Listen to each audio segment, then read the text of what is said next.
Je suis un gitane de la tribu des Sinti. Oui, vous allez peut-être trouver bizarre que je dise un gitane. Mais dans ma tribu, on ne dit pas un gitan. On dit un gitane.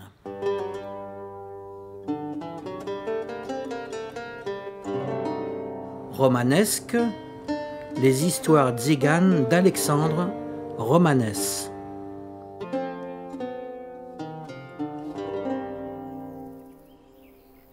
Je vivais avec la poétesse Lydie Datas et sa mère était très malade et très vieille. Elle vivait à Londres. C'est une Française. Et puis elle a voulu finir ses jours en France. Donc on lui a trouvé une petite maison dans la ville haute à Provins. Puis quand elle est venue habiter dans sa maison, Lydie s'est aperçue que sa mère ne pouvait pas vivre seule. Donc on a vécu avec elle. Seulement moi, je devenais fou dans cette ville. La ville haute, c'est joli, mais enfin, on en a vite fait le tour. J'étais comme un ours en cage. Donc, je suis rentré à Paris, et puis je suis tombé sur ma cousine, qui m'attendait les bras grands ouverts. Une formidable danseuse de flamenco. Bon, elle était très belle, je la connaissais très bien. Je l'avais même tenue dans mes bras quand elle était petite, j'avais plus d'années qu'elle. Et puis, on a eu un enfant. En vérité, ce qu'elle voulait, c'était un enfant et l'héritage de mon père. Oui, parce qu'on ne s'était pas marié à la gitane. Elle avait tenu absolument à ce qu'on aille devant monsieur le maire, pas de contrat de mariage. Il faut dire que mon père avait gagné beaucoup d'argent. Sauf que quand mon père est mort, il n'avait plus rien. On l'avait dépouillé. Mais moi, je ne le savais pas, et ma cousine Elonga ne le savait pas, elle non plus. Et donc, on a eu cette petite fille, et puis elle est partie. Elle m'a laissé la petite. C'était mon premier enfant. Et donc, j'étais trop content même de garder ma fille.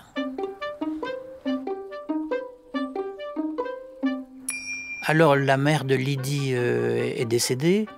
Elle est donc revenue vivre avec moi.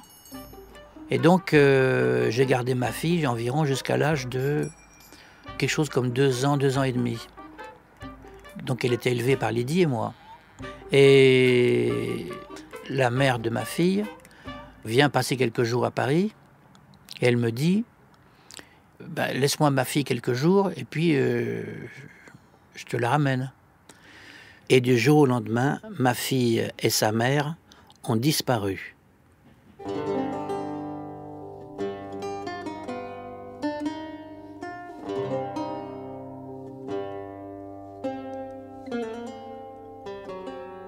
Alors après avoir fait pas mal de recherches, j'ai découvert qu'elles étaient dans un campement de tziganes, dans la banlieue de Naples, en Italie.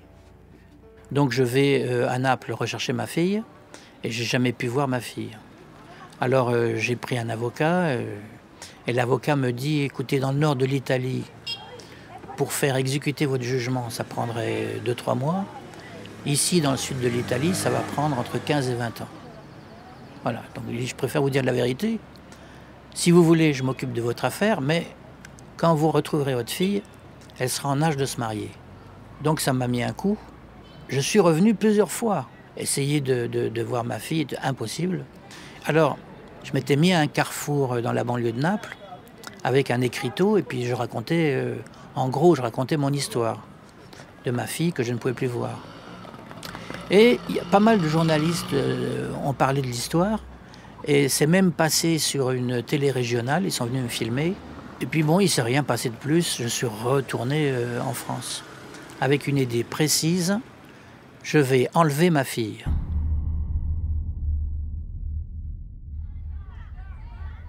Quand j'étais encore dans le siècle de mon père, je faisais rentrer toute une ribambelle d'enfants le mercredi après-midi.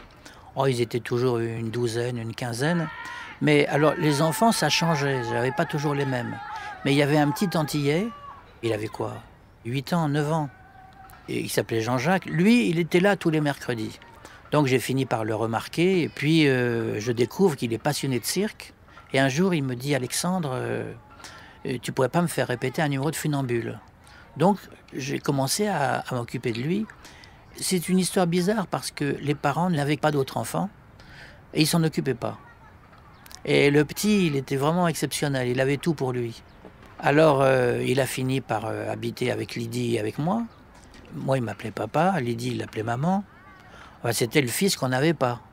Et quand j'ai eu cette histoire avec ma fille, Jean-Jacques avait une vingtaine d'années. Et quand il apprend que je vais enlever ma fille, il me dit « Alexandre, tu ne peux pas faire ça tout seul, c'est quand même un peu risqué, je viens avec toi ». Et donc on est partis tous les deux en voiture, je dis bien en voiture, car je ne prends l'avion qu'en cas de vie ou de mort. Je déteste l'avion.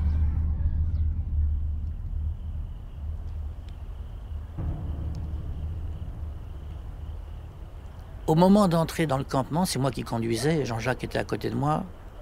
D'un seul coup, j'ai mesuré quand même le danger parce que vous entrez dans un campement de Tziganes, il y a beaucoup de gars qui ont peur de rien, il y a beaucoup de gars qui sont armés. Normalement, on aurait dû se faire tuer.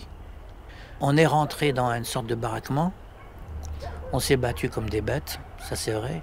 J'ai sorti ma fille, je l'ai pris dans les bras, j'avais 2 gars sur le dos, j'ai réussi à rentrer dans la voiture. Heureusement que Jean-Jacques était là, il en a étalé 3 ou 4 par terre, et puis en marche, il a sauté dans la voiture et on s'est sauvés.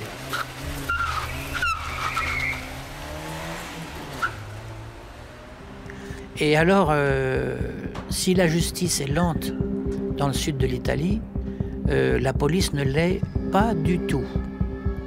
Donc là, il y a eu des barrages partout, il y avait même des hélicoptères dans le ciel, il y avait tout.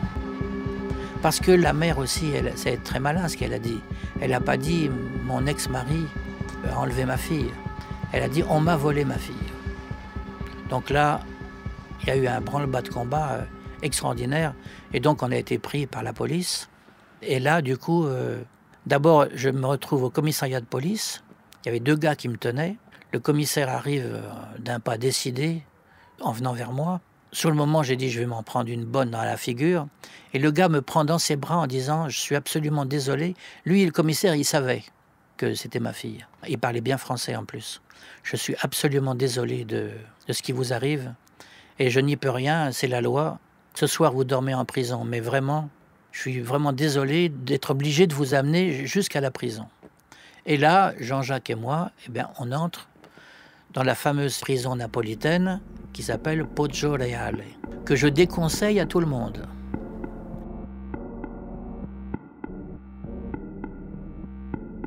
Alors quand on est entré en prison, Jean-Jacques et moi, d'abord on nous a mis dans une cage, et puis on était une dizaine de 10 ou 15 gars peut-être même. On était là, on attendait. Et il y a un gars qui vient vers moi et qui me dit en italien, il me dit « Qu'est-ce que vous avez fait vous pour être là ?» Et moi, j'avais encore gardé un peu d'humour, je lui dis « Oh ben c'est un peu bête. Moi j'ai pris une fille, je lui ai coupé la tête. Et puis lui, là, en montrant Jean-Jacques, je lui dis « Et lui, il l'a violée. » J'ai été étonné parce que tous les gars se sont écartés. Ils l'ont pris pour argent comptant, c'était énorme ce que j'ai dit. Bon. Par contre, là où on n'a pas ri du tout, c'est qu'on est sorti de cette espèce de cage et puis on s'est retrouvé dans un couloir. Jean-Jacques était un peu plus loin derrière moi. Devant moi, il y avait un jeune napolitain, un garçon qui devait avoir 18 ans, 17 ans, je ne sais pas, très jeune. Et puis devant lui, il y avait 2 gars qui venaient d'Afrique du Nord. Et il y avait une grande pièce, puis on devait rester dans le couloir, mais on voyait tout ce qui se passait dans la pièce. Donc le premier gars d'Afrique du Nord est entré. Là, il a été roué de coups. Et pour finir, ils l'ont mis à genoux et ils l'ont fini à coups de soulier. Le gars est tombé par terre et puis bon. Le jeune Italien qui était devant moi, je n'avais jamais vu quelqu'un saisi d'un tremblement aussi fort. Je n'avais jamais vu ça. Le jeune homme était paniqué. Il me dit « Mais c'est terrible, ils vont nous faire ça. » Le deuxième gars d'Afrique du Nord entre. Il a le même traitement. Roué de coups. Au final, ils le mettent à genoux et le finissent à coups de soulier. Il y a une mare de sang, enfin bon, c'est épouvantable. Le petit jeune se jette dans mes bras et je lui dis « Mais non, ces 2 gars ont dû faire quelque chose de terrible pour être traités comme ça. » Et je lui dis « T'as fait quoi ?» Il me dit « J'ai fumé un joint. » Je lui dis « Écoute, arrête, ils vont pas te faire ça. Aujourd'hui, un joint, c'est rien du tout dans cette société. » Le garçon rentre, il se passe rien. Il le touche pas. Moi, du coup, je respire, j'entre dans la salle, j'ai eu le même traitement que les 2 gars. Ils m'ont fini à coups de soulier par terre.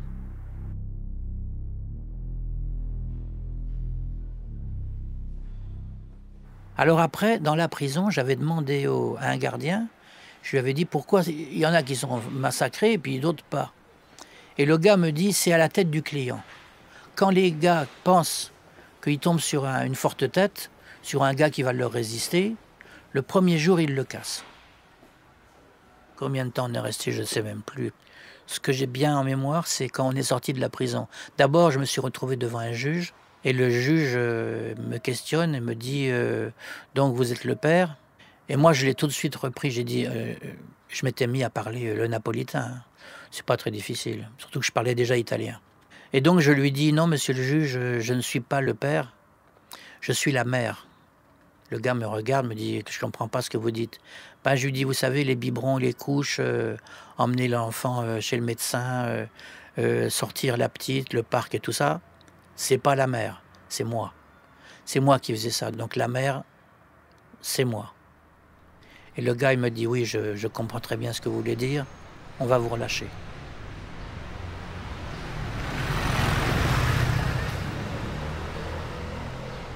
Donc le souvenir que j'ai, c'est que Jean-Jacques et moi, on se retrouve dans la rue, je crois que c'est le matin, et j'ai vu Jean-Jacques qui faisait des bonds comme un cabri en criant « Je suis libre, je suis libre, je suis libre, je suis libre ».